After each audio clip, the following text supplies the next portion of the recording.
The Charity Gaming Guild presents the Nat Pun Podcast.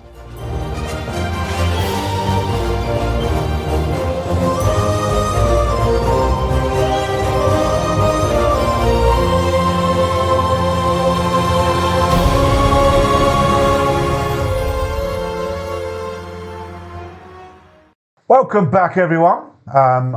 It's me, it's Andy. You may know me as G.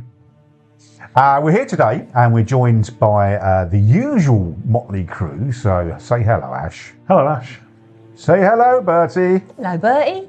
And say hello, John. Hello, John. But we also have a guest. Wah, wah, wah. You may know him as his character, and I'm probably going to say this wrong, Eldrin. Eldrin, yep. Welcome, Stuart. Hello. And he waved at everyone. Yeah. Yes. Just for those That was a very underwhelming hello. Hi. That's There you better. go. And how happy are you to be here, Stu? Having played in the game, yeah. Thank you. Right. We are conscious. We missed a couple of bits off the end of the last episode. So I'd like us to start by Ash. You Yeah. gave us all a lovely little sort of adjective to our name to enlighten us. Well, so which one do you want to do first? I think Andy's, because that was the one I was struggling with. Execrable. Yeah. So it is derived from the Latin to utter a curse. Fuck no. Okay. Latin. Latin. John's unhallowed just means not blessed or not holy. I know I'm that. glad you expanded on the Yeah. not holy. It's not blessed. Yeah. Blessed. Paul pie. Bertie's Mephistophelian. I said that much more. You did that time. Yeah. Rolled off the tongue. It means devilishly crafty. You crafty little minx, you. And infernal, I think we're all happy with the word infernal. I mean, there's a language in D&D, so... They're all linked because they're all to do with like the devil or demons or hell or stuff like that. And obviously you guys were dealing with a rift in hell. So there you go. Well, that was fun. I'm glad you enjoyed it. Thank you. We're doing it next time. And something else we did actually forget from the last episode was to name the episode. So, does anyone have any ideas of what we should have called their last episode? Many, none are suitable. One is much see too you in long. hell? Yeah. See you in hell's a possibility. That's exactly what Aladrin's saying. I just want to point out I didn't get to do my joke. I had a joke set up for Aladrin's name. Oh, okay. And it never happened. You Well, don't that's wanna a enlighten shame. us We'll now? never hear it. No. I want to hear it. Well, it might not play well to everyone. Oh, you but built I was it up now. I was It's- hoping somebody would at some point call him Al, so he can turn around and say, "You can call me Al." But no one going. It wasn't. To be fair, there wasn't too many situations wasn't. where we could even say your name. It No. was kind of, No. bridge, oh, I was, death. I was hoping that I Could be the could- title of the episode. Our bridge, our death. Yeah. I like that. Yeah. We'll go for that. A bridge of lies. Bridge, death. But did we die? You two went down. What, you filmed? Oh, I get no. I think I don't have my stuff now. Judgment of so well. Well, you two went down. Is that when we had the break and we went over? I've never known such a thing to happen to my character. We need a name. We do need that. So we've got See You in Hell, Our Bridge, Our Death, Yeah. Rainbow Bridge of Lies. Rainbow Bridge of Lies. Yes. No. I was going to say something about spanning, but. Come on, John. Everyone else is given an option. Come Old on. man on the stool. What did you look at me when you said that? Just calling it Stuart on a Bridge. Angelic stew on a bridge. Angel Hang on, oh, that just implies a bowl of stew Yeah. with wings on a bridge. Yeah. Or like a weird angel Gives you a delight kind of Yeah. monstrosity. I feel like the episode has to have something to do with Stuart and something to do with a bridge. I A can't. bridge stew. Too far. Yes. Yes. A Good, bridge good. Stew far. stew far. Perfect. Yeah, I like that. Thank you. I'm Thanks, shit everyone. at puns, but I No, that have was my really strength. good. That was really good. So we started the episode with bridge too far. Yeah, with me or G rather still being down from the last fight, and then a figure stepped into the room, and it was, and I'm still going to pronounce your name wrong. Stuart. Yeah. Okay, it was Stuart's character, Aldurin, right? I thought it was a planet in Star Wars. Alduran, yeah. Oh, okay, right. Close. Yeah. But direct rip off. Different pronunciation. And then there's Duran. Yes. Oh, yes. It's easy to get them. Which is actually a name of a character. Was it Duran? Well, did they take their name from a character? No, that's how I'm thinking of. But they were definitely hungry like a wolf. It's how. Ow. Chaos. There's Absolute also chaos. in The Hobbit, it's Durin's Day, where they can Yes. see the entrance into the Lonely Mountain. Yeah. I think as Alduran Sorry, lost just a... Anyway. Shut up, I just got with it. As he came in to the little room and saw me down, he made a beeline for me with the intention of helping, and we got a glimpse into Vesper's true character because she tried to stop him from helping me. Yeah. To be fair to Vesper, I think it was more a case of stopping the random stranger from attacking her friend. Who was already down. Yeah. Maybe he could have been a cannibal for all we know. Friends. Okay. Travelling companion. You guys brought a snack. Lovely, thank you. He could have eaten your nuts. Only if you pay me first. No, Are you kidding me? We don't have to pay you to do that. You're just down for that. okay, I don't think the listeners want to know.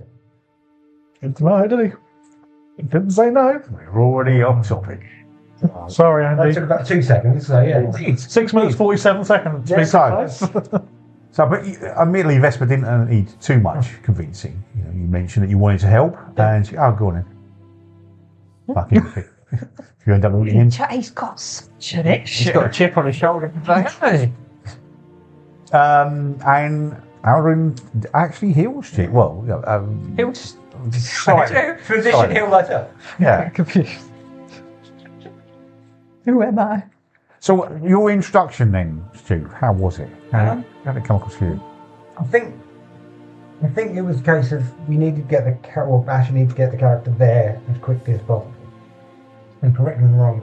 You're wrong. G being, I'll say it anyway, I don't care. G being unconscious gave Aldurin an in to the group, literally, rather than just being, I am this person, follow me. It was more a case of I could actually be there and do something straight away rather than just turning up. A hook, one might A hook? say. Indeed, a hook.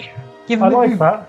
A hook. Yeah. That's what we're going to call it from now on when we talk about DMs and how to run games. A hook. You've got to get the hook. Can I get the right hook? Definitely got to get the right hook, armed hook. Pardon? Yeah, that's just kinky, so. What was the little T-Rex claw about? Right. Sorry, I've done it again. I have this impact on people. I know, I've listened. So G was up, just, and without further ado, we continued on our journey. Well, I think you actually you mentioned that actually Lady P was your Commanding officer. your commanding officer, She the and boss. you had been tracking the monster that we had just slain. Well, above table moment, I'd already obviously been prepped by Ash slightly. Slightly. It's just like A light cupping. yeah. Single touch. It was a light cupping and a wax. To be precise. This has gone downhill so fast this week. So fast. What happened in your guest spot? Well. So yeah, obviously I've been prepped slightly before by Ash, and I knew what my character's goal was and what my character had to do and what to accomplish. Basically, I think Alduran's job effectively was to facilitate your travel back to Lady Ophelia, to have sort of a guide. Old Penny. Go and see old Penny. Yeah. Lady P. Yeah. So do we take a lane to see her? Penny Lane. It's interesting as well because in one of those situations, I'm trying to help. Absolutely not. I'm trying to help. Yeah, go on.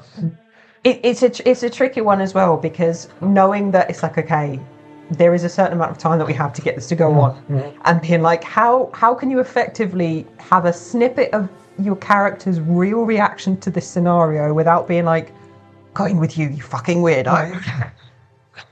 I think, honest, I think the way the character was written and the way I tried to play it was he's connected to Melora. Yeah. So he's literally a good character, and I was trying to use that with my actions and the fact that not you can trust me, but you have no reason not to trust me because I'm one thing in this place that's not trying to kill you. I think we've learned that we don't need a reason not to trust. Yeah. You don't trust each other. Yeah, exactly. Let exactly. alone I've never actually tried to kill Vespa, but she doesn't trust me. Actually, I think we'll find later on when you get to it, she does trust. Yeah. That was the argument. In a way. When we get to that point, that's the bit I was confused about, genuinely. When we get to that point, which I'm assuming further down the list. Yeah. I mean, I've got so He'll many rein us notes. in. He's not going to get through any of them. I'm confused now. Who am I? What? What am I? Hey? What am I doing here? No. You're Right. the boss. We'll take you back to the nursing home in a little while. Thank you very much. You wheel him out for the podcast and take him back. Yeah, it's a day trip. You have to hire him as well. All right. And change his pants. Yeah, but you never do. Can I just say I didn't sign up for that part? You Okay? sounded so sad about that. We never done. You never do. I always have to sit here in my own shit. Anyway. I do So, wonder what the smell is. Just a normal day out with Andy. so we're on our way, and we come across a bridge, a partial bridge, a damaged bridge, made of light. And sitting at the bridge was well, it was basically Stuart. It was Stuart, but with wings, and he conjured up a little stool With a booster seat. And anyone who comes to our live events might see why that was mentioned. Why is that? Do you bring in Stuart, boosters? I bring the boosters in to our live because my DM screen is too tall and I can't see over it. Right? I have never noticed. You will now. I will now. You will now. I have never looked across and noticed You that. just all turn up and just all walk behind the DM screen and just stare at your stall. Everyone around this table at the moment is there on a Tuesday night when Stuart DMs. Just go and have a look next Tuesday. Yeah, on a Tuesday night. Yes. Because my DM screen is too tall and I can't see over it. Genuinely didn't realise. We're packing the car up to go up to St Helens. Black box, models, DM stuff, booster seat. I said to you, I said, do you want that in the front of the car? Yeah, are you tall enough to sit in the front of the car? No. Okay. We were breaking the law the entire time we were going. He has extendable pedals. Yeah, I've got. Like Mr. Bean. No, it's like a short round in Indiana Jones. I just strap things to my feet. Andy, help. On your own, love. So, you're asking Andy? Yeah. It's that bad. It was a bit of a whim. She's desperate. She's desperate. But I did make the Angel Eyes Stuart on a bit of a whim. To be fair. I didn't- Could you look at while you were racing? Yeah. To be fair. I just looked up and described you and thought, there we go, give him wings, jobs are good. So What gave it away was the slow smile that just started creeping further and further up your face as you were describing it. I mean, from a player point of view and a guest point of view, I do find it funny that I'm a guest player and I'm also in the game at the same time, which is weird. Yeah. Sorry, that was my chocolate pepper. If anyone heard that. And if Cadbury's wants to sponsor us, Yes. That'd be please amazing. reach I mean, out. until then, Cadbury's didn't know it was Cadbury's Yeah, chocolate. well, I meant Yeah, it could have been exactly. anything, to be fair. Who's saying it is Cadbury's? I know. Galaxy, chocolates are hey. It available. could be. Yeah. Mystery.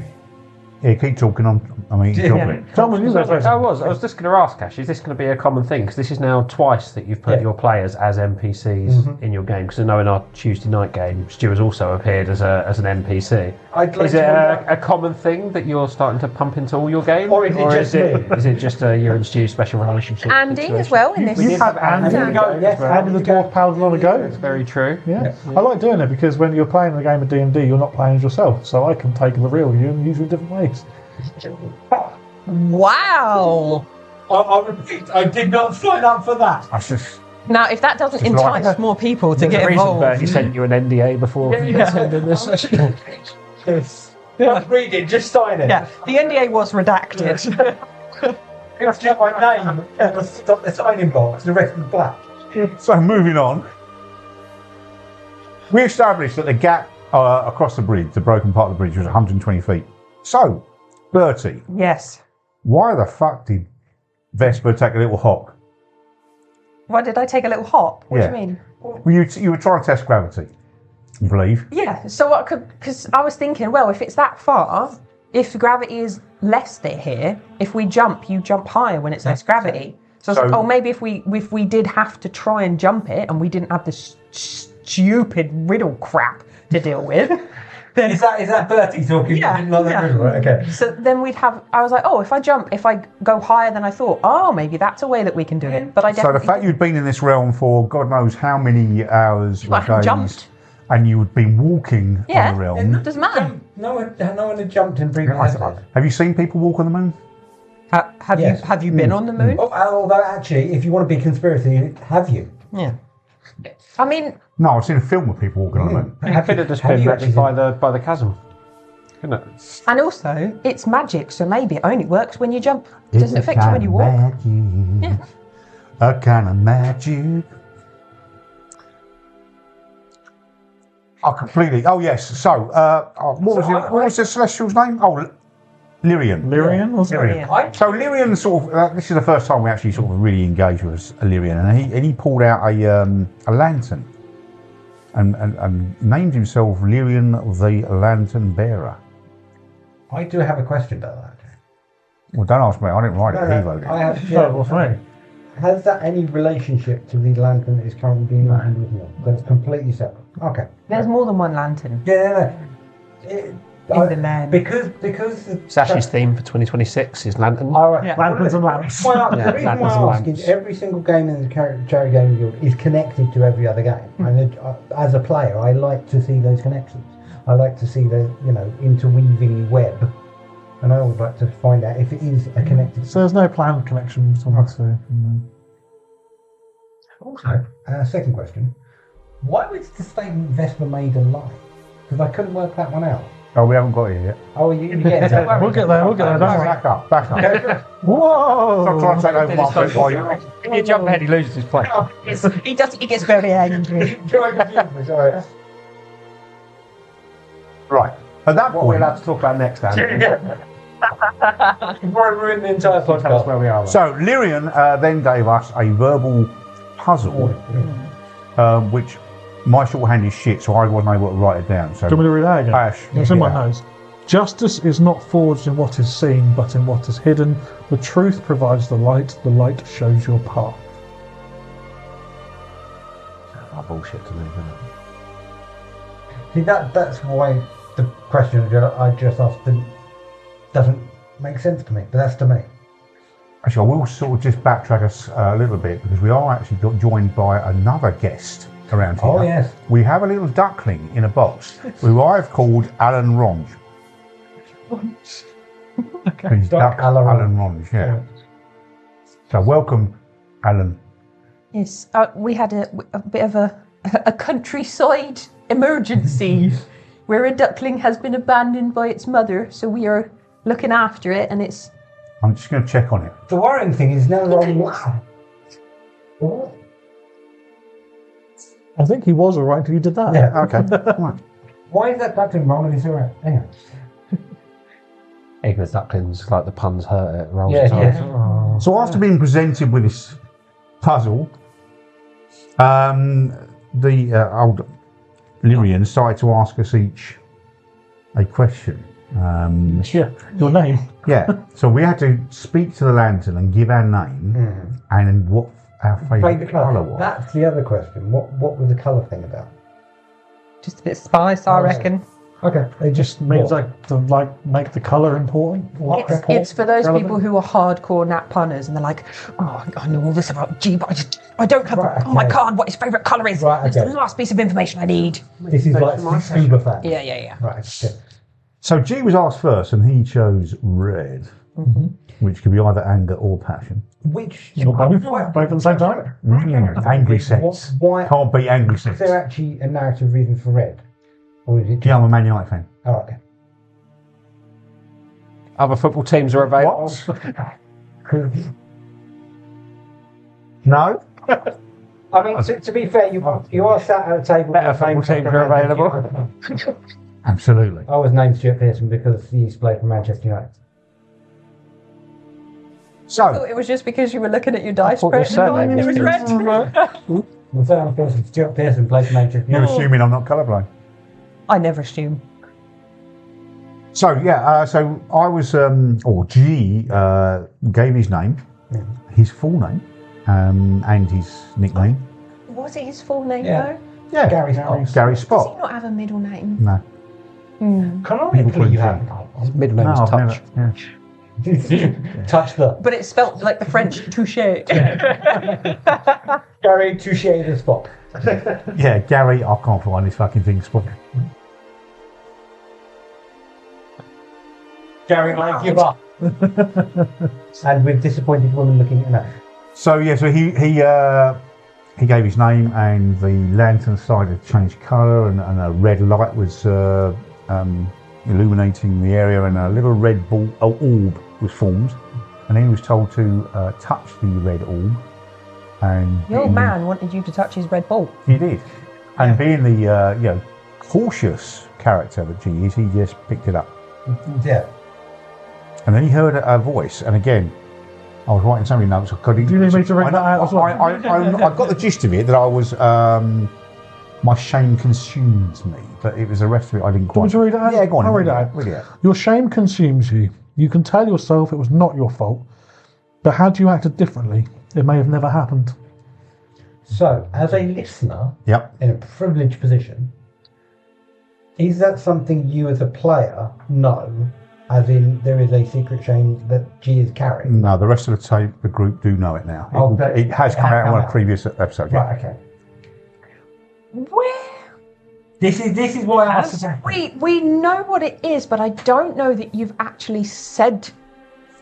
I think it was more a above table memory type thing rather than you actually said it to us. That's precisely Because it was a build up about it, No, you're and then because I vaguely remember me saying, if you said that to Vespa, she'd be like, okay then. I'm now in privilege. I can't Oh, answer what it listen, so Yeah, I This think is why it was I'm- more you. It was one of those flashback kind of things. So we are aware of what it is, like over the table. But you've Actually, never our expressed it in characters character. haven't. I am heard that interested in what back you're from you. saying, but the Oreo chocolate is. I know my hierarchy with me to Oreo chocolate, so I'll wait my turn. No, I think you're right, actually. So yeah, So you know what it is, yes, and the players know. players, but the characters But the don't. characters Yeah. never had that in. Yeah. Okay. Would you like to recap the memory for Yes. those of us who maybe haven't listened to previous episodes? Well, yeah. Recap. Who checked out when it happens? Yeah. Yeah. Everybody in now. Remember what it is? So G, what was it? It was a memory of when you were at a house and there was a family in there and there were some people outside and you picked up a child and took the child out because your actual intention was to use them as a human shield. But it made it seem like you were saving the child. Oh, you're making an assumption of a human. It was a meat shield, Okay, definitely. well, yes, sorry, meat shield. Because yes, there were some orcs I had pissed off. Yes. They were tracking me. I feared that they might be outside. I had to leave the house because the house caught fire. So I picked the child up and held it in front of me, working on principle that it would be a meat shield, and if they fired arrows, it would get the child first. But it looked like. But it you looked saved like I it. was saving a child from a burning house. Yes. So it's all internalized guilt. Mm-hmm. It's not. But the Absolutely. Vespa and Adonis have no idea about that as No. characters. Like. So, and then I was asked by Lyrium whether or not I would accept this as the truth or reject it as a lie. And being the common sense person, looking at you, Bertie, I don't know. I accepted it, and as a result, not I was very blessed. But the bridge started to repair itself. The gap was shortened. Was it? That's all Andy wants to talk about is how Yeah. wonderful he Thank you for was. listening. No, I'll pass it on. So, Adonis, you were next. Yeah. What colour did you choose? Gold. Gold. Is that Talk me because through you what are happened. gold? Yes. Go. We don't have the money for that. Gold Dragon Ball. Huh? Okay. Dragon Ball. In that case, my headcanon is wrong. So talk us through what happened then. I was similarly asked another question. Which Ash would you mind repeating? Because I can't remember. I remember the gist. Unbelievable. You do not fear death. You fear you will never reach your full potential, though you will not have the knowledge to impart. Which is true. Yeah, because Adonis is a teacher at art, isn't he? He wants to be a teacher, but he only knows fire spells, so he's not very good at it, basically. So yeah. What? Just because once again, I can ask these questions and I can get the answer. Well, you can ask. Let's not get carried away. Yeah. So why is Adonis wanting to teach so badly? What is it about teaching that Adonis? He just loves kids. Not in a pervy way. So yeah, Adonis basically worked at the Astral Academy. I keep getting the name wrong, which is You're fine. terrible. Don't worry about it. That's fine. You only work there. He's seen other people like imparting knowledge onto young students and stuff, and he wants to do that, impart his knowledge onto other people and look after them, and help shape some lives before he dies. Right. That's pretty much his goal at the moment. Yeah. He also At the believes in the moment, old G- adage, those who can't do, teach. Yeah, absolutely. But he's not even allowed to teach, so he has to go and do first, and then kind of come back. But at the moment, he's kind of seeing G and Vesper as his class, for want of a better. He's trying to be their moral centre. Yeah, kind of. Yeah, and maybe teach him some stuff, but I'm not sure how well that's going. In all honesty, I think Vesper definitely learned something about him on today's episode. Yeah. That has been recorded unless Lash has cut it out. Yeah, Celestial. he's gone from strict teacher to fun teacher. Right. Well, I think he's gone just a little bit past the line. Just a touch. We've all The had line is now adopted here. Yeah. So, enlighten us then. What was your... I mean, I know because I've written the notes, but what was your decision when asked whether it was a lie or It was a truth? true. It was absolutely true. So I said Were true. you lying, or did you say true because you knew that saying true would get the bridge built? No, it was true. Like he's not like if any of you asked him, that's basically what he would say. He's not hiding it or anything like that. Plus, obviously, it's not the stupid decision in the moment. I would like to not lie and perhaps have some consequences, Bertie. She did. This is We're getting there. Okay. Don't jump ahead. Don't jump ahead. We're getting. Sorry, Tracy. Okay. I mean, I will drop that. Where that name from? But We'll get Oh, there. well, before we get there, other than talk us through what happened with you. I mean, Remember the colour? green. Why? Because he's a green boy. Because he's a servant of Melora. He was covered in green. And basically his entire outfit got green on it, and it's a symbol. It's greenery, isn't it? It's plants. It's greenery in it. Yeah. Sorry, I went proper Essex. Greenery in it, mate. No, I mean bloods. I went proper Essex there. I'm sorry. And what was your question? Let me guess. You need me to read it out again as well? Yes, because as you repeatedly say, I'm really old. Unbelievable. If he says you're really old, even I'm... No, this is the thing. I mean, I've got pants older than you, Stuart. Probably. For reference, Stuart's 18. Oh, the pants a lot older than that. I vaguely remember that. He's just passed his driving test. So Alderin's thingamajiggy was... Yes, that was was the Alan. duckling. Your duty to the Order fills you with pride, but you cannot shake the memory of the one you let go to get there. See, I don't really want to speak on that too much because I don't know. Because that was never just that what you've just said. Yeah. That's not part of the brief I was given. No. So that's secrets. yeah. So in that moment I had to react whether or not I thought that was a lie or the truth based on. Mhm.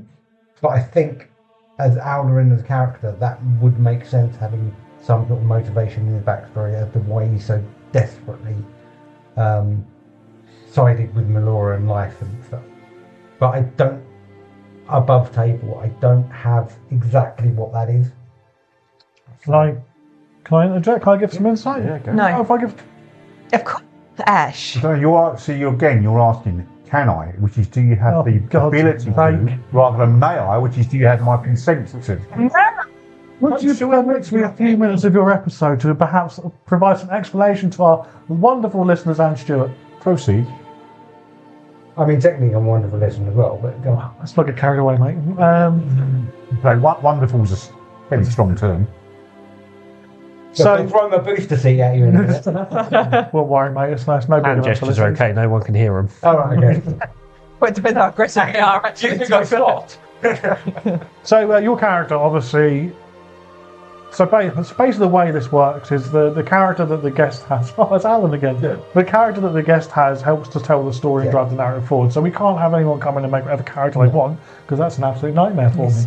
So I gave you some guidelines, and then you fleshed them out with the name and the behaviours, I suppose, of that character.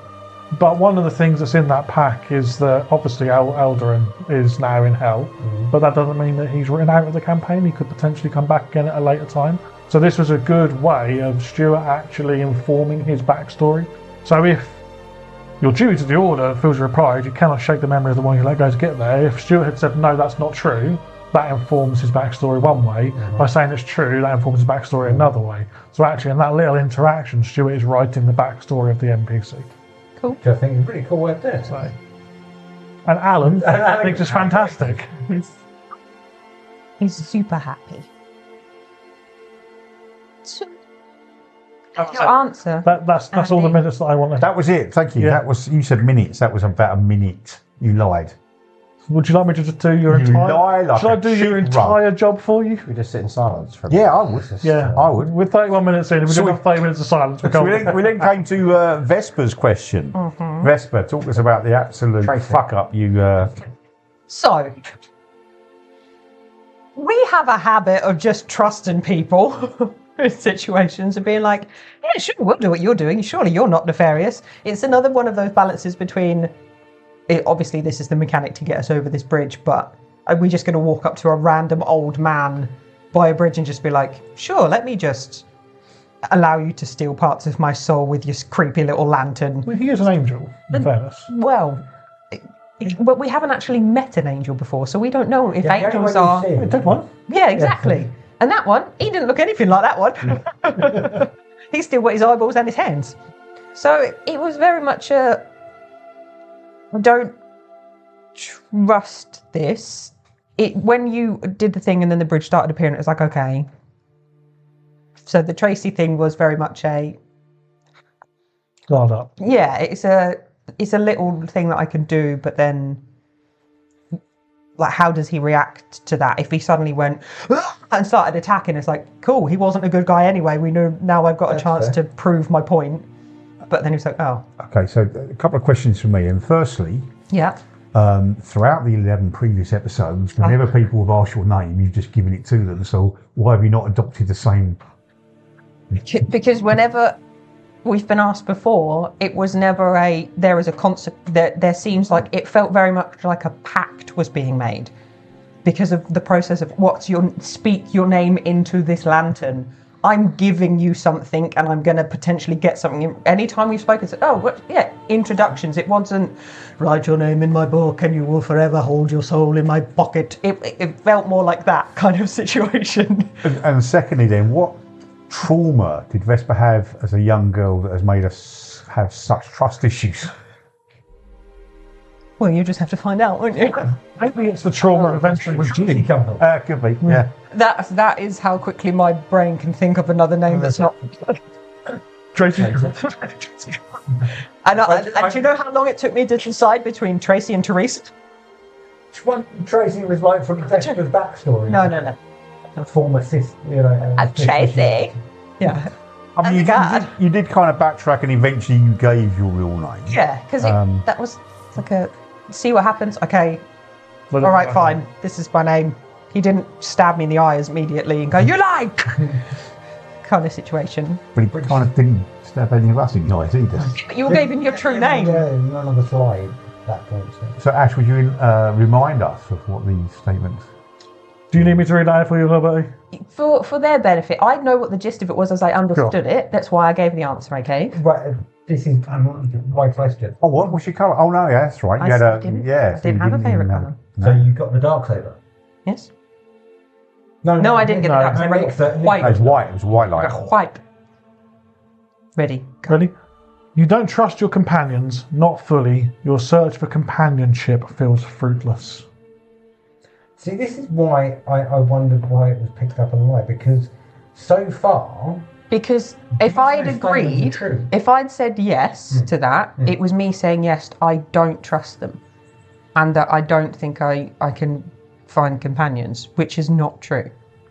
She does trust them as she understands how they will act in situations. So I trust that in this situation, Adonis will do this. Yeah. In this situation, G will do this, because I've now learnt the type of people they are. Before the things that happened, like with whatever his name was, before the stuff happened with him, she was saying, oh, I can't trust G because she didn't know how he would react. You thought it was dodgy.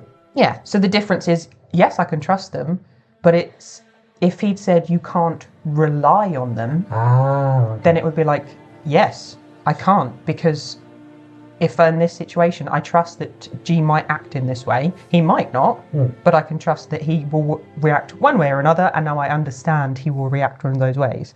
Okay. If he'd said you can't rely on them, and it would have been that's true, I can't rely on them, because if G in this situation decides I'm going to act the way I did before, I can't rely on him to protect us or keep us safe. He might go, no, fuck this, I'm out of here. So she doesn't trust me to do what's right. That's harsh, considering I trust later, I get it. You trust his motivation. Rude. Yeah, I trust the motivation at that moment. Yeah. So you can predict his reactions based on his motivations. Not necessarily what he would do is right. Yeah. You can trust what he will do is what he will do. Yeah, it's the same with Adonis. We might get to a point where we haven't come up to it yet, but Adonis might be in a situation where he gets offered, I'm going to give you access to all of this different magic that you've never had access to before. I know that that's what he's looking for. So I can go 50-50. There's a chance that if he gets offered this and they're like, all you have to do is kill these two, he might go, that's what I want. Yeah. In that case, follow-up question to the DM. Who is that? Looking at you. Uh-oh. Who's she? So when Vesper said that's a lie, she was telling the truth. Mm-hmm. So because she was telling the truth, how did that then fail? Because I called myself Tracy. Oh, was it literally because of the innocent? No, not entirely. Like, well, do you? Because that's what's confusing. Okay. May I have a few more moments to give you the DM perspective on the light bridge? You may, and you may thank me for the magical lessons that I have imparted on you as well. You are full of wisdom, even if most things fucking useless. So, the light bridge has a couple of jobs in the episode. One, it helps develop a bit of backstory in different ways. So Elder's backstory is developed one way, but it gives us a little kind of hint into G and a bit into Adonis and a bit into Vesper and a bit into Nyx as well. But also the bridge isn't infallible. Mm-hmm. So the bridge is the perception of the gods. So it's the god's perception of your character. So in essence, are you accepting that as a truth? Is you're saying, are the gods right? This is what the gods see. Are they right? So if you say, yeah, you're right, great. Well, we'll bless you then because you've agreed with us because we're the gods. If you say, actually, that's not true, how dare you disagree with us? We're gods. So actually, you're no cursed. I think that was also part of it as well. Was you're making an assumption. I don't know where you're bringing that from, and you don't tell me what I know. So if it had been like, okay, yeah, but it felt like a trap. It's like, if I say true, this bridge will go, but then what? You're giving up something in yourself. Yeah, but what consequences does that have down the line? There's a moral kind of part to it as well, isn't there? It's not immediately mechanically obvious in the game. It would have been easy to go, yes, that's true, bridge is built, brilliant, let's walk across it. But it wouldn't be character development, and it wouldn't be character motivation. Also, once again, playing the listener side of things, do any of you actually have any divine connection as characters? Nope. I'm pretty sure I've got a bit of a god in me. No, apart from haven't we all, John? Haven't we all? That's false. Have you got any god in you? Would you like some? Preacher John. Yeah. No, apart from that false interaction with the god, have any of your characters actually got any religious beliefs in any way, shape or form? Adonis's belief is that religion is stupid. Right. Okay. It's not been anything that she's ever had to come across, and all of the experiences that she's had so far has led her to believe that it's bullshit. It's made up. It's Adonis thinks clerics are lazy Okay. because they just get their magic. yeah. Yeah. You are part. If I'm reading this right, you are part Celestial, right?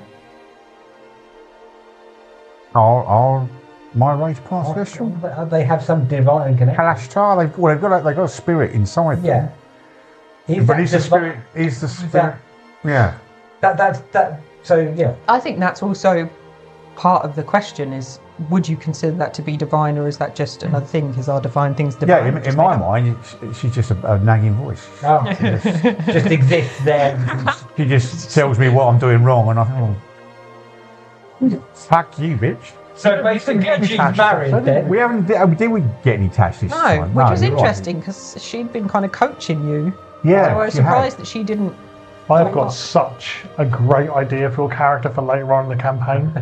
I was assuming that this lot let me live. Oh, I'll make sure you live, don't worry. So the next person to be tested was of course, Nyx, and she chose the black light. What was her? Not as in pick up. Absolutely. So she was told, the person you pretend to be is not who you believe you are. That's a head scratcher. That one. It made perfect sense. It genuinely did, because it was for what the information that she's given us about her backstory, where she grew up, what she's done. She is playing the part of what she believes she should be playing based on how she was raised and who raised her. But it's not necessarily who she actually is. So yes, it's everything that we've seen of her is very much a facade for me. It's I'm the cool, mysterious leather lady. But actually, she's like, I just need to wear pink and make cupcakes. It could be that kind of. Yeah. Yeah, it's The face she's presenting. yeah, is you're not playing the role that you've been is. led into. Yeah. But had she had a choice, I don't think she would have necessarily done that. As a consequence of all of these interactions, the bridge was not complete. We still had a 20-foot gap, but we still had to try and cross it. Now I know that G he was a little bit uncertain about a bridge made of light. He didn't know whether it was, you're just going to step on it and fall through. So he threw a stone across just to test whether it had any sort of solid matter behind it, which it did. Which is also very smart, because none of us, we were just like, yeah, let's just walk. Well, Adonis would have been all right because he had wings. I mean, That's why Adonis just went, I will. walk on. It went first because I've got wings. It's fine. And that's exactly what you did. You walked on, out popped your wings. Yep. See, whenever I think about that now, because I've been rewatching the TV series Lucifer, that's how I think it. Oh, they literally written out. Yeah. Yeah, pretty much. What, are they gold as well? Yes. That would be weird if they're a different colour. Yeah. Doesn't that make them a bit heavy? They're not literally made of gold. Oh, okay. Just golden colour. Ah, right. You can make that. Valuable than I thought you were. You were gold, now you're full. Your net worth is just Now you're dropped. pyrite, so there you go. So you fly across the gap, no problem at all. G was still a fair. I mean, he was down to less than 25% health. He was still feeling fairly weak. And he did ask you for a bit of help, and you basically said no. Yeah. Yeah. So there's a reason I say no. Your ability to jump over a gap is better than my ability to carry you. Yeah. Like if we have to mechanically, We'll come back to that. We'll circle around to that. Mechanically, if we have to roll dice, your We'll athletics is circle better than around. mine. I would imagine guys being logical would actually know skills and abilities. So yeah, he would make It just flies by. You're too heavy. But Aldrin, Sorry, dear. Aldrin, he picked me up. Can I, please tell me how. Was it like cradling, like a baby? Was it like fireman carry? Was it backpack carry? How was the carry? Have you seen the Minecraft movie where Jack Black and Jason Momoa fly across? No. And Jack Black's basically got his ball sack in Jason Momoa's face. That is exactly how I imagined it. Like, what are their positions? Top and tail. work? Top and tail, underslung. Yeah. Okay. Yeah. Yeah, that's exactly how I That's would imagine. exactly Like a backwards koala situation. Yeah, basically 69. Okay. basically. And he couldn't resist. Okay. So to grim. That's the most optimal for jumping, because otherwise they get in the way of your knee. Yeah, because whichever way you land, there's no legs. You've got legs. Yeah. Also, if you flip him in midair, you've always got feet to land Yeah, on. that's yeah. I think it was at this point we did realise that Bertie had. Oh my god, Andy's moved on. What's going on? Well, yeah, I did. He's a pro. We kind of realised that Bertie had truly pissed off the dice gods, because at this point we'd already had 3 nat 1 from Bertie. Yeah. How did you feel, Bertie? How did you do that? You sound like a sports pundit. It's How did you feel? it's very sad. I don't mind getting a nat one every now and again. I think it's quite fun narratively when it's like, oh. But getting them consistently one after another is a bit soul destroying. When it's like, especially it's like, well, I've already fucked the fucking bridge. Great. Statistically, you were breaking math. Yeah. I think just before that Nat 1 to jump the bridge though, there was a you and Nick's jumping together moment. Yeah. There was. Yeah. Right, jumped ahead on. So sorry. This was where Nix and Vesper wanted to jump the gap together. Yes. And despite saying that you couldn't cope with me, you prepared yourself and were flying around to catch 2 people. Yeah, I did. Well, And that made been thinking he was going to catch 2, but that made G feel how? Table, I can feel the venom. I'm sorry, Andy. Alright, I'm upset, Andy. So Nix and Vesper, much to Vesper's disappointment, jumped together but without holding hands. yes. And Adonis did choose to sort of fly around in case he was needing to grab hold of the 2 bodies that were far heavier than the 1 person of G. But the thing is, right, No bitterness. without that, bitterness. we wouldn't have had the absolutely epic mental visual of you Tarzan swinging underneath to like grab onto Adonis as his wings are out while he's like, I imagine like foot clawing Nyx, and I'm just at the bottom. We wouldn't have had that beautiful mental image. You're absolutely right, and I wanted to thank you all for the thanks that I was given for saving him. Geez, thanks. He's. I mean, to be fair, Outgoing had already got you to that side of the bridge. You couldn't have done it without him. So. I trust that you will want thanks for every single thing you And do. yes, I'm still waiting. Well, G is still waiting. I missed your comment properly. When you got up and you hugged, you said something which really upset him. Yeah, And I missed what you said. it was it was pretty much Yes, that. but I missed the actual. Because something else was said at the time. Yeah, because I thought, or G thought, that when she says that yes, she does trust us. I thought I'd actually sort of had done enough to win her trust back after our incident, the argument. When she then kind of really made it clear that actually all she trusts is that I will act in a certain way, it made me feel that actually I'm never going to win her trust, that she will never like me as a person. Can I just ask, why does G care? Because he has no one in his life. He's very... Stuff. He doesn't hate Vesper. Very funny. Actions up to this point, holding a child up to protect himself. Yeah. And so why does G now care about Vesper's opinion of it? What has fundamentally She has changed? always cared about Vesper's opinion. Yeah, but Since the beginning. and that's what I'm drilling down to. It's because he realises, in part because of the tutelage of Tash, that he needs to make changes. Right. You know, if he doesn't, then he is going to spend his life alone and sad. So he wants to change. He wants to become a better man, and he wants to have people he can actually call friends. Right. So he's trying hard to win these people over as friends, but he's failing miserably, See, and it saddens him. And he's beginning to believe that actually he's just destined to be alone and die. which is interesting because from Vesper's point of view, she doesn't think he gives a shit. She doesn't think she really cares. That's He's what's just presenting. along for the journey. Yeah. He doesn't care what she thinks. He doesn't really want to be friends with them. They just happen to be on this journey together. So she's like, if he doesn't care, then why does it matter what I think of him?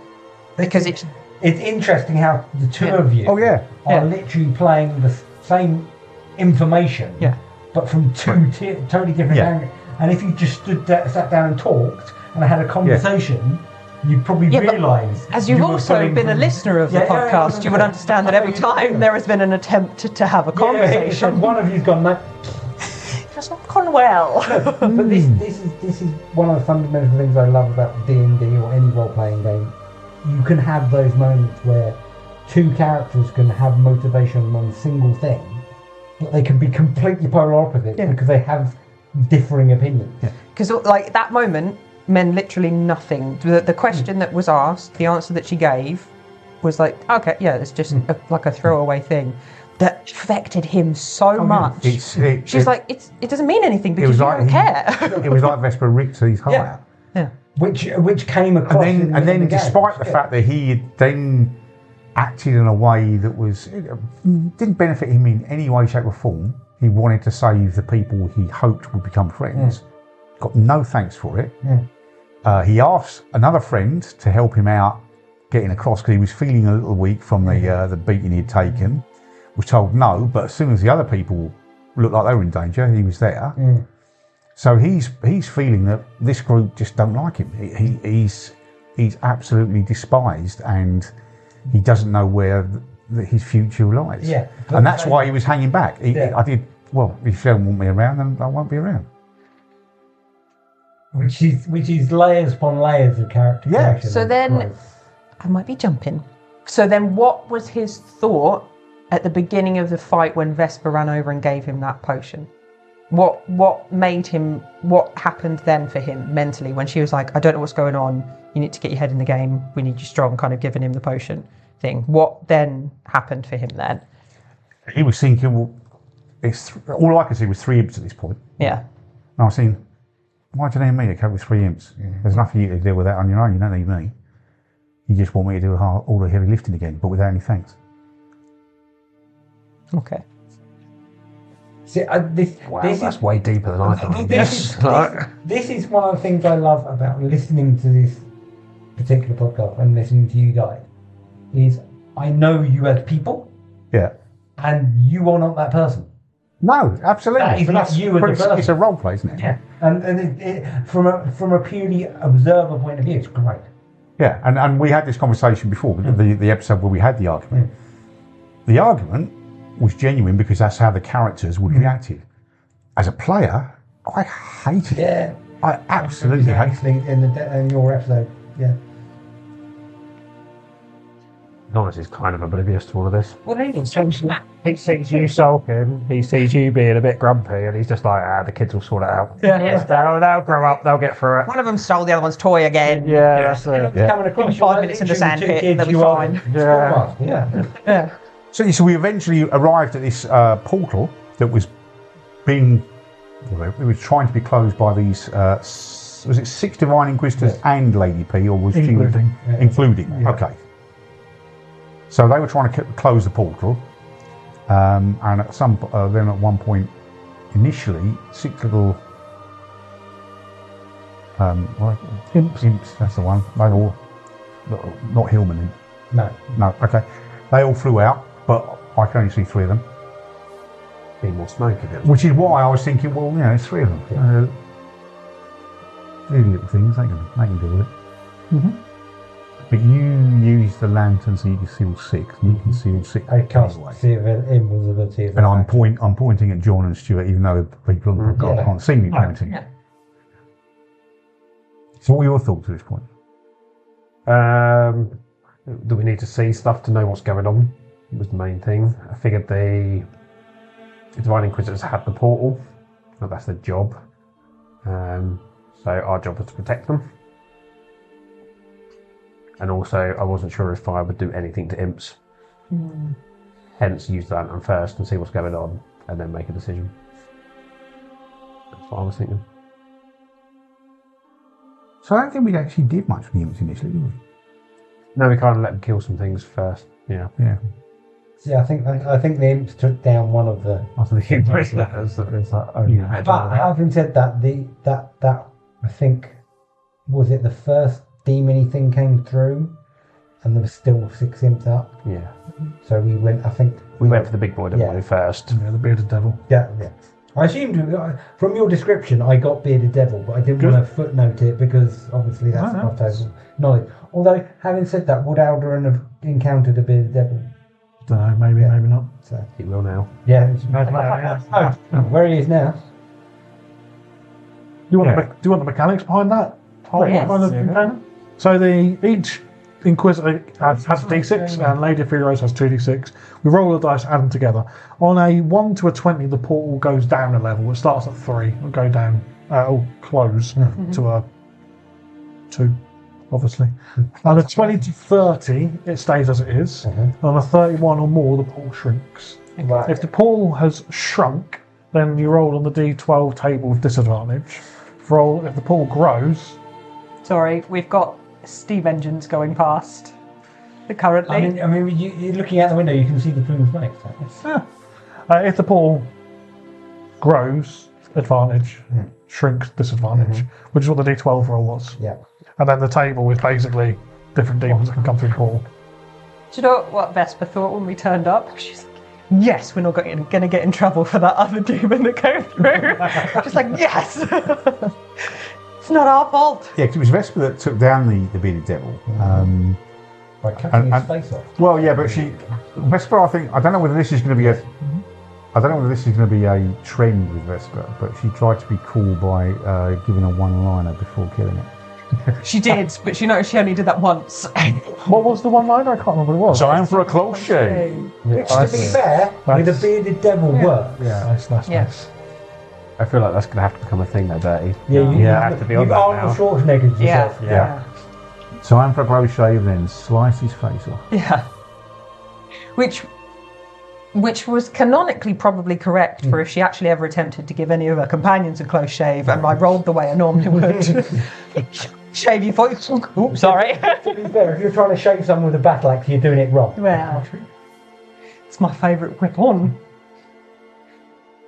So here, following up, when that big boy did come through, did G's mindset then shift, or was he still like, them? No, because you targeted the big thing. I targeted immediately. Yeah, but as in how he was feeling about what was going on. Oh no, he. Or was that self-preservation? He is now. Yeah, it's self-preservation. He is now convinced that as a group, he is vilified and nobody likes him, and you will only use him as a means to an end.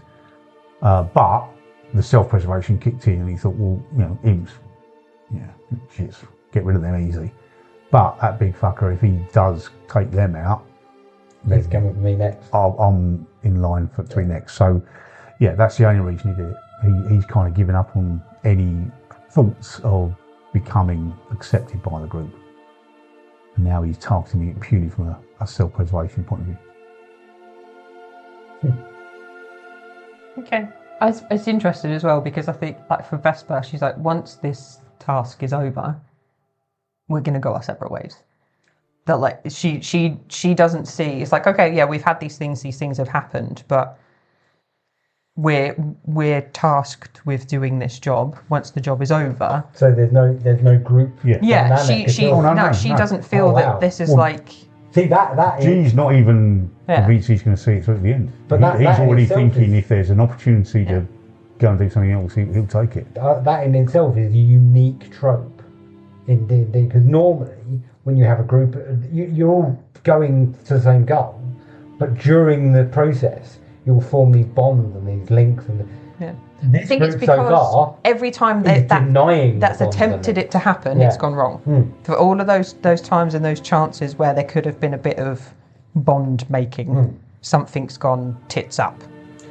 So it's like, okay, then we're basically employees. You're like friends at work kind of thing. Yeah. But then when colleagues, not friends. Adonis is the work dad. Yeah. But I know that he realistically, Adonis, he wants to be a teacher, so he's not going to stick around when this is over. He's going to pop back to the school. And how do you know you don't want to be a student? Like, because she can't fucking do magic. Unless you can teach her to do magic, then she'd be like, oh, maybe I'll come with you. once again, as a listener, that's a unique circumstance in the D&D group. I don't think I've ever read any narrative fiction or anything where the group itself is so fractured that should the mission be accomplished, the group will just go and separate. Normally you have this bond, like the Fellowship of the Ring. They're all different characters. The fellowships are available. Yeah. But what I'm saying is they're all disparate characters, but by the time they got to the point, they're all one group, they're all one mind. Whereas this group, I can't see you ever getting on the same page because every time you try. It's an interesting point you bring up there, using the Lord of the Rings and the Fellowship of the Ring specifically as an example. So we're quite early on in the campaign. You guys are 11 sessions in. That's not really that far into things. Yeah. Well, if you think about like how the Fellowship of the Rings story happened, when they go to Amon Hen, I think the chapter of the book is even called The Fellowship Fractured. And they fracture and go separate ways, and then by the end of the story, they all come together. So although this is where we are in session 11, in session 473, or whatever that's going to be, it might be a completely different dynamic. You might be fucking married and having kids by that point, who knows? I've already got my next character. Sorry? This is why this is intriguing as a listener. Normally in fiction, Lord of the Rings notwithstanding, normally you have that initial getting together. You haven't even got the initial getting together, which makes this even more intriguing because how are these characters ever going to get along? Are they ever going to get along? Is this group just going to do the job and leave? And that's what's going to keep people listening, myself included, because you want to know what Vesper's going to do when G finally decides, well, I've enough, see you later. You want to know if Adonis, these are the things that keep people coming back. And I agree. Hi, Alan. Yeah. So. You know, Alan's cheap is probably not going to be picked up in the mics at a random. There is no duck. We're all men. We see a duck. There is no duck. So we carry on with the fight with Krabby. So say before we move on, as a DM, how are you coping with the group not getting along? I don't give a shit, mate. It's up to you. No, Is it posing you any particular challenges with kind of what you got planned? What are you playing? So it's when we play this game, it is very different to a normal game of D&D. Very, very different. I can vouch that as a. It is very, very different. Yeah. So I know I can trust you guys to kind of bounce off each other and have those dynamics in place. And I know it'll all come out in the wash because you guys will make it all come out in the wash. Whereas sometimes if this was a different D&D group, not every D&D group, but as a DM you have to kind of manage those relationships between players and their characters as well. So had this been a normal game, at that point I might be thinking, okay, well, I need to introduce some different scenarios to bring those characters together. But given what we're doing and how you two are with each other, like outside of the game, just let it happen. I'm just going to keep throwing stuff at you and we'll see what comes out in the wash. I think it's definitely different for me because I think every character I've ever played before has always got on with most, if not all, of the group.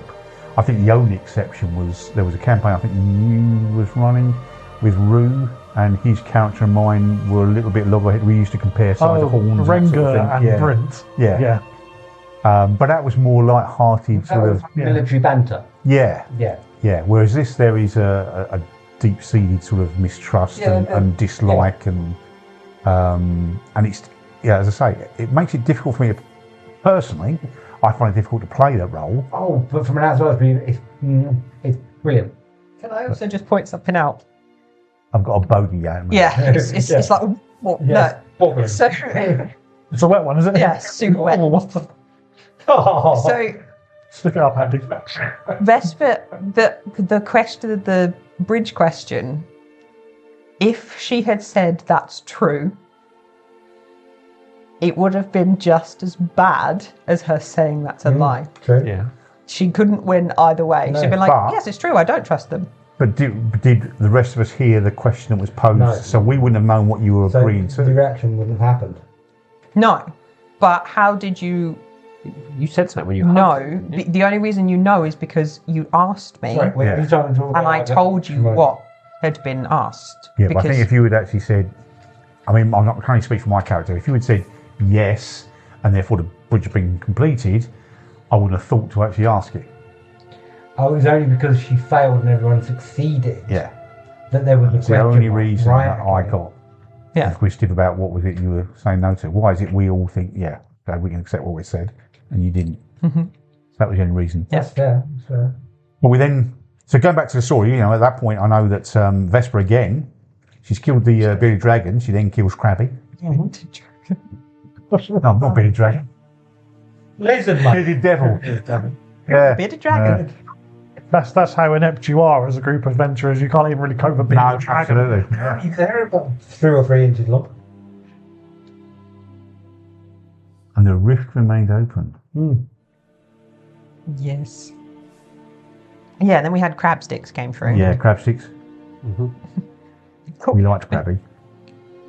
See, in you talking about in a normal game of D&D, you would have had to have minis for each one of those things. Just out of curiosity, how many options are on that piece of paper? 12, I imagine. Is it just 12? There's 4 nothing. Yeah. But then there's 1d. Do you want to should I go through the table? So it's 1d4 imps, although I did 1d6 to start us off. Yeah. Get something out there. I can't read my handwriting. Hang on. 1d6 mains, which are like little small fat demon things. Oh, okay. 1d4 minus 1 to a minimum of 1 bearded devils. You have multiple bearded devils. Okay. 1d4 hellhounds. 1d4 minus 1 minimum of 1 chules, which is the crab thing. Okay. A Balgura. Yep. A bone devil. And then that's just the last thing that came through is a bone devil. And then a 12 is roll twice, apply both results, but re-roll the ones that are nothing. Damn. So you would have had about 20 minis you would have been able to. 4, 10, 13, 17, 20, 21, 22. Not that wrong. I quite like the theatre of the mind, though. It Takes the pressure off. Yeah. It takes the pressure off. It's easier. I can tell you that now. Yeah, but I think it stops people asking the questions. Like sometimes when you've got a battle mat out of minis, it's like, well, how far is that? Like it takes you out of character. I think sometimes just going like, oh, where are we? Is that elevated? Is it not elevated? Whereas in theatre of the mind, if I say, oh, I climb a tree, you just go, cool, there's a tree. Yeah. Yeah, you find a tree, you climb it, and off you go. It becomes more of a collaborative storytelling, doesn't it? You rely less on the DM's maps and minis to tell. I don't know if you'd be able to do it with some of the table sizes we play, like at our events where it's like 6 people at a table. Like it's a bit more difficult, isn't it? But with 4 of us, it's not. I like more putting interesting 12 dragon models on a table. Yeah. It's more interesting for the listeners as well. To in a fight, all they hear is, "Oh, I'm going to move there. Yeah. Yeah, I'm going to move there. I'm going to hit him. Yeah. I'm going to go over here. Oh, I fell down." I think even if you watch people play D&D on YouTube, where they can show you the battle map and show you the models moving around, because models are quite small, and unless you've got a really good macro lens on your camera, it doesn't really mean anything anyway. It's much better to hear those kind of interactions. And there was one session we had like 2 or 3 sessions ago, which was just RP. We had no combat at all. Yeah. And John, I think it was you that said that actually you enjoyed that more than the combat. I find non-combat boring. Yeah. So I mean, you guys who play my Tuesday night game, I throw loads and loads of stuff at you, but 2 rounds of fights over generally. Yeah. But you might have to fight 15 fights in a night. So the fight continues, and I think it's G in the end who kills Krabby McCrabface, which was good. Mm-hmm. But then the Inquisitors start to lose control of the portal and it starts to expand. One of them died, so I think that caused the rift to start to fluctuate. And then we had Kong come through, your big orangutan type thing. Colin? Kong. Colin the Bulgura. Colin, another one? Colin for? Ironically, all Bulgaros are now called Colin. Yeah. Sorry, I thought you said Their real name. Bulgaria. K though. Yeah, that's the true name. If you know their true name, you can summon them Colin. I thought we were invading Bulgaria the way you were talking. So what are they called? Bulguras. Bulguras. A Bulgura comes through. Do you want the word? John's I mean, name. There you go. Big monkey. He's not a Bulgura. big boy. Oh, he's a big boy. They are quite. You can if you're a player character, that's one of the options for summon greater demon, I believe. They're great fun. Which Vesper goes straight into. She starts attacking it straight away. But it only makes it angry. Big sack of hit points on them. Yeah. I've got a question because I don't know if they're. What is your subclass? That's a good question. You remember? I'm a fighter. Yes. Are you a battle master? I'm a battle master fighter. Of course. I knew that. It was all the mastery dice the Vespa was using in the combat, wasn't it? Yeah. Because you were literally throwing hands. I was trying to work out what you were. But I don't think you've ever explicitly said in any episode what I still don't really understand. Oh, okay. Yeah, I We're here for picked. fun, not mechanics. No, I tend to pick the simplest things, and of all the simplest things, it's still a little bit too complicated for me. Or a champion fighter has got to be the simplest. Oh yeah, just hit it till it dies. Everything Yeah. is- Yeah. Well, So I've got superiority die that I can use that I don't really use, but I tend to kind of hold them for protection. So like the bait and switch and rally and stuff. Which rally, I always go to use it, but people go down and it doesn't work when people are down. So I'm like, shit, should have used that earlier. I'll get used to it. Fine. Yeah, I mean, I'm the same. Yeah, Because my subclass is rogue, and therefore I'm supposed to be doing a sneak attack every time everyone's within 5 feet of it. And I keep forgetting to have my D6 for a sneak attack. Fair, I had to hold myself back a couple of times because I thought you were subclass rogue. Or I thought you had a rogue split. But I didn't want to be that guy going, by the way, every time you're up, because that's not what I was here for. So. You should have done. Yeah. No. You let me down, Stu. Sorry. So Vesper attacks does a huge amount of damage, but all it does is get really upset with you. Then Aldrin. Aldarin. A-L-D-A-R-I-N. Just call him Big Al. Yeah, Aldrin. Yeah, Big Al. Big Al attacks. Yeah. Does more damage. Adonis steps up to join the Inquisitors, and that's when you cast your correction. That's when you attempt to cast like an inverse fireball. Yeah. So what was your thinking there? What were you trying to do? The big demon things, there wasn't actually many about, I don't think, at that point when I stepped into the gap. There was nothing. I think I tried to fire damage on whatever it was that come through, and it did 0 damage. It was like, all right, utterly pointless doing anything there, so see what I can help out with. The only thing I've got is fire spells. I had fireball left, but instead of exploding, I thought, well, maybe I could make it go the other way round and like start exploding and shrink in on the portal. Was kind of how I picture it, like an imploding fireball. Was how I pictured it. And I know Ash is a nice DM, and if I expend some resources, he'll say yes generally. To be fair, I do like the way you do that. The fact because if you want to go rules as written, well, shouldn't do that. But it's a fun game. We're trying to do fun things. So I do love the fact you say, well, if you're going to spend something on it, I'll let you do it. Try that shit with a cantrip and it'll be a no. Yeah, okay. Yeah, 100%. So if you're going to spend a level 3 spell slot to do something cool, then I'll welcome you to do that. Every encounter is about... When you boil every single encounter in D&D down, it's always about resource management, and it's about how you're setting your party up for the next thing that's going to happen. And that's why DMs will not let you have a long rest after every single encounter, because the way that encounters should be built and balanced is they should stage and lead up to something. So if you spunk all your resources straight away in the first encounter, it's your own fault. When you get to the end, you can't do fuck all. So you've got to manage your own resources as a player character, but then as a DM, when you're sat there and you're thinking, well, I need to get them through this encounter and want them to use their resources. If John wants to use a level 3 spell slot that way, he's still using a level 3 spell slot.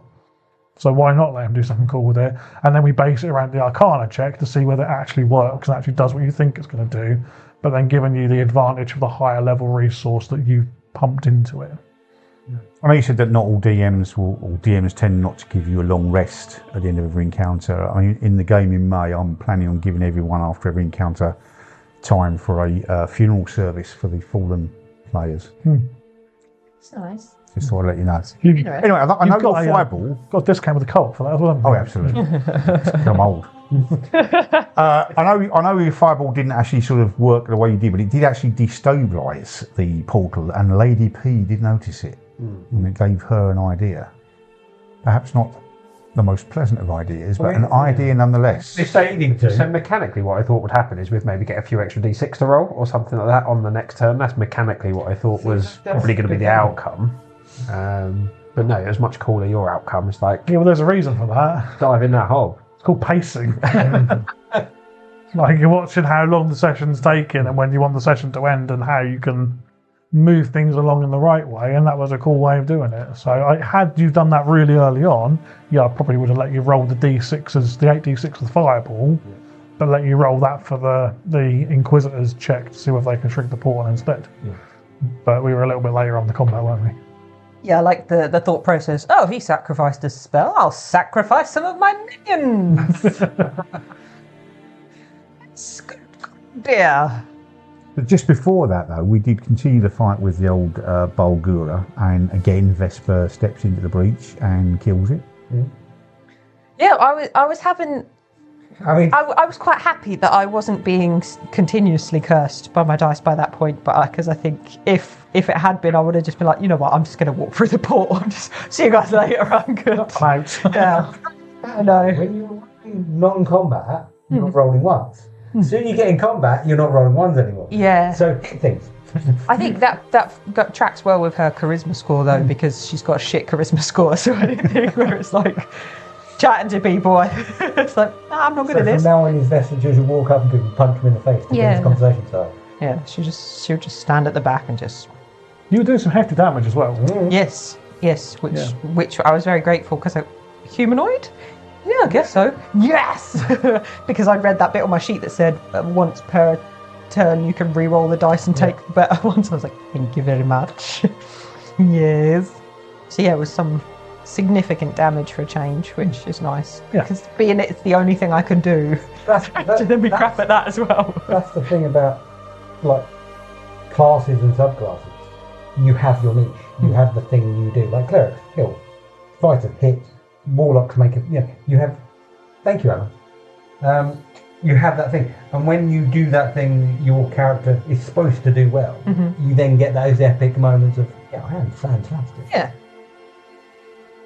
And it was at this point that Lady P had her insightful idea that was very, very considerate of, for the young underlings that reported to her, and basically told Aldrin, I need you and a couple of the others to jump through the portal and close it from the other side.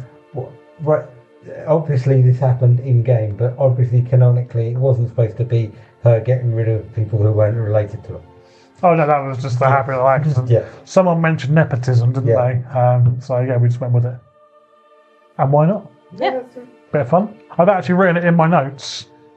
Lady, I just put POR. Yeah. Plus cousin. Yeah. So we can pick that up next time. You can find out a little more about that. So, what would have gone through your character's mind at that point? Or would he just play without any question, or was he thinking, I'm not happy about this? He's lawful good. So he follows the rules and he's a good guy. So if she said, this is how we do this. I mean, initially he was tracking that demon because that demon came through a portal and he was going to kill it, then go back to Lady P. And I've done that, dealt with. But then he arrived, and I think you described that it was a scene of battle. And literally most of the Inquisitors had been wiped out. And it was just this last pocket that were holding the line, effectively.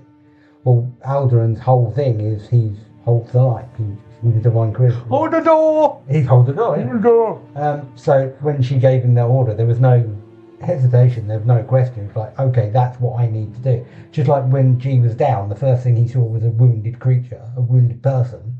His first thought is, I need to help that person. I want to touch it. Yeah. Even a guest player considers G to be a creature.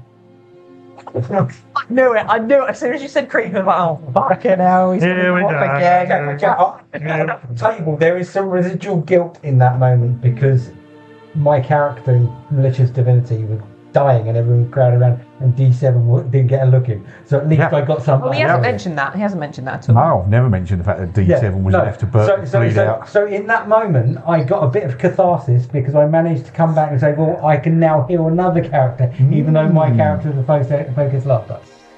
So, but yeah, no. In terms of motivations, Alduin he's not a jarhead in the sense that he just follows orders. But in that moment, that order was the right one to follow.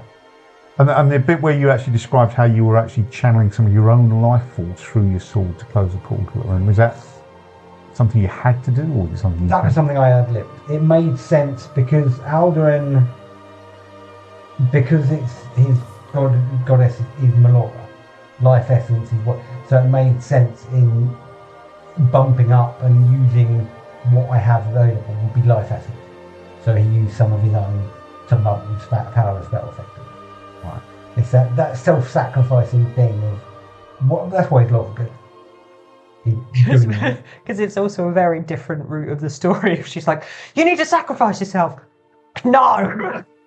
You jump in. He would never question it because it was a logical and the right thing to do. So as a player, how do you feel about the fact that you actually fucked up and allowed yet another sort of a winged bone devil? Bone devil, yeah. Yeah, to get through. Based on the fact that I was looking through the portal and somebody killed it, I'm fine with it. Okay. Right. So the problem for me was, as a player who, it's like, so the above game, like in game, Adonis has got 4 Divine Inquisitors gone through. Adonis is fine with it. Above table, I'm going, right, how can I whip Stu's character out at the last second? Like, how can I save him? There's nothing. In that moment, I think it was a case of Lady Penelope saw a window, and she saw what you tried to do and thought, oh, I can do that from the other side. Who's the one I can trust? I assume she was thinking like this. Yeah. Who's the one I can trust? I tell you now. Yogurt that one time. If my character had Thorn Whip or had what's not repelling strike with the Eldritch Blaster, anything like that, I would have been holding action just as the portal shut to try and yank you through. You might have lost an arm or a leg or something. Whereas Vesper would have been there going like, Your form of that. I have got 4 with that. You still have the second part of that game. But yeah, but in that moment, it was basically that's what was the right thing to do. So. Also makes it a lot easier for you as a DM, the fact that he was like, yeah, sure, because you're like, thank fuck for that. Or there may have been some setup there. That may have been the plan all along. It wasn't a last minute ad lib. No, it's tricky because obviously Stuart's only here for 1 session. We've got to get his character in, his character has to have impact, and his character has to go out again. But I want to make sure we get the characters out in a way we can bring them back. Aldrin might come back and he's got a horn. Hey, maybe. Not in his head. Mate. Nipple. Can't sit down now. Yeah. So the bone devil sort of it comes through the portal. G takes a shot at it, does a bit of damage, but then it decides to take its vengeance out on G, which does give Vesper an attack opportunity. It does, which I did actually manage to do some damage to it. I think you did. And then after I did that, I read a thing on my sheet which says I've got something called topple, which apparently means I could have knocked it down, but I didn't. Yeah, thanks for that, because he then went after G and took me down. Yeah. I'm sensing a back. Who got you up again, though? Well, Vesper did come and get me up again. He admitted that bit, didn't he? Using all my really, really expensive potions. Saving your ass. Yeah. Never mind, I've not got no healing left for myself. I suppose, yeah, I could think along the lines of if I hadn't swooped down on a rope whilst very injured and saved you all, you wouldn't have been able to bring. Well, you would have get me up. Maybe, alright. And it was at this point that the portal finally closed, but of course it trapped poor Aldrin and the other 3, 2? I think there's 3 of them. I think you said 3. In the hell. So what are your plans in hell? I think to survive, probably. Just going to open up a donut business. Yeah. That's a good idea.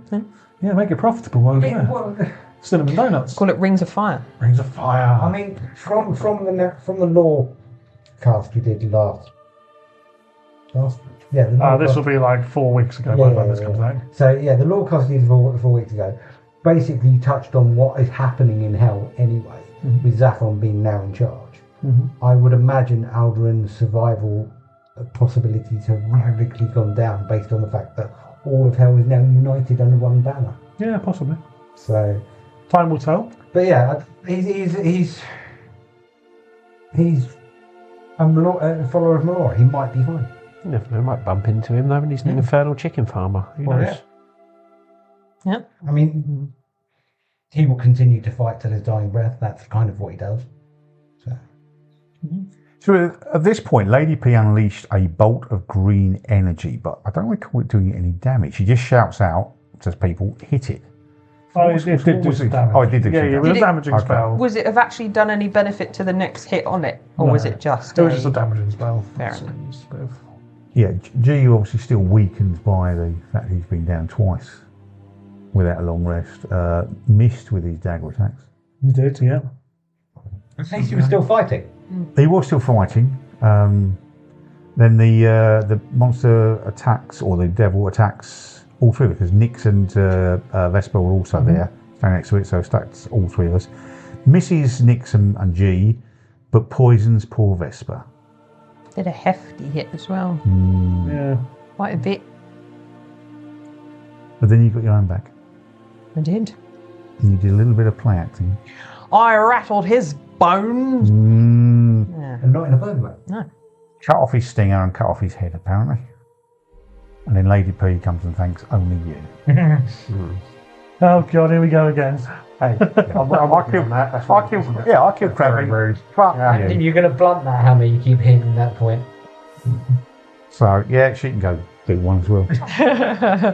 Oh no. It's even really better, yeah. It's don't his want it. birthday. Do you mind throwing him a party? Yeah, not a party episode. Yeah.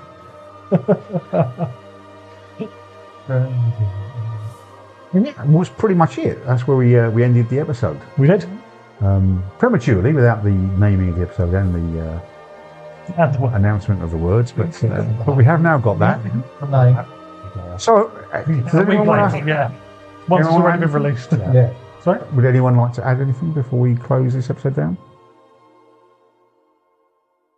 Did it go the way you're expecting it to? Yeah, pretty Okay. much, yeah. That's a surprise, James. You're telling me. Were there any curveballs? I don't think there were any real curveballs. No, I think it went. I have a question.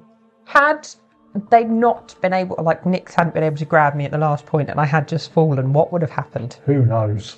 Okay. I don't know. I think that's the thing, you never established how high the bridge was. I just you're in didn't the think celestial there realm was... and So it should it have goes been into nothingness. an infinite drop.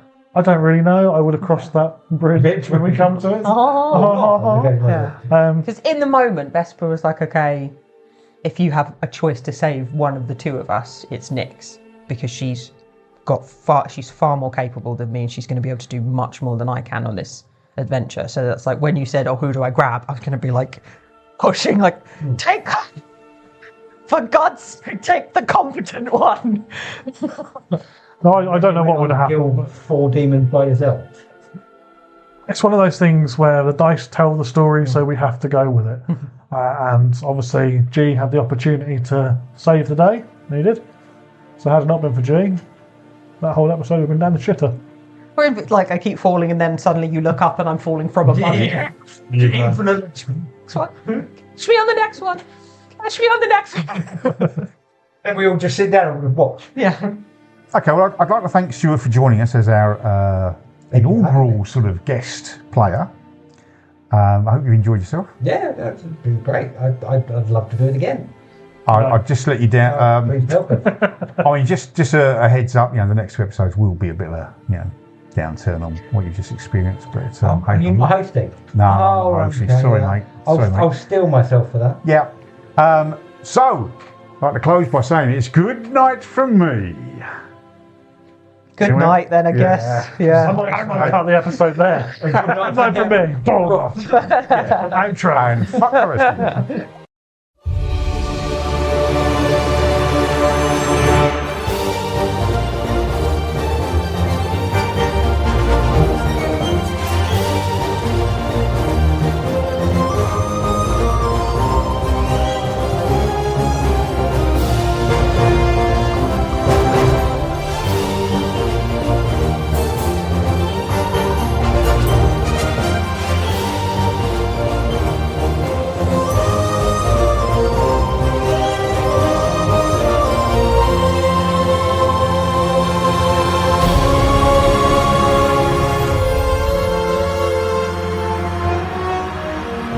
Welcome everyone and howdy. We're going to sort of put out a special thanks to all our Patreon members. I will kick us off with our Ruby members.